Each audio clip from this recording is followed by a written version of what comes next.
5:36 right now. This morning, we're learning more about a Supreme Court ruling that says the Trump administration can temporarily use the Alien Enemies Act for deportations. It's a 1798 law that gives the government certain powers during declared wars, as well as actual or threatened invasions or incursions.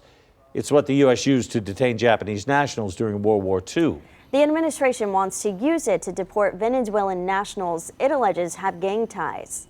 Now, the court's ruling last night does not decide the merits of that argument, but as Amy Kiley reports, it's more procedural.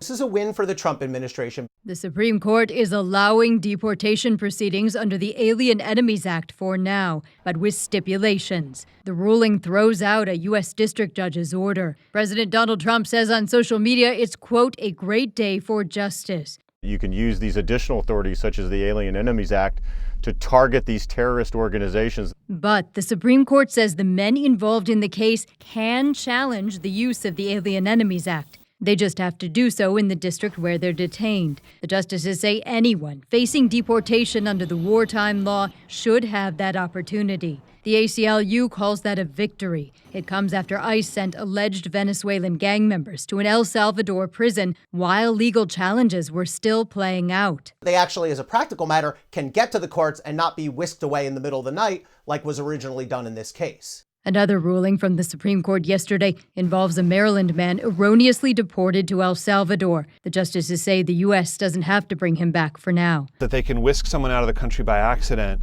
and then have no responsibility to fix, what they've broken just doesn't make sense as a legal matter and is also just disturbing as a matter of constitutional law.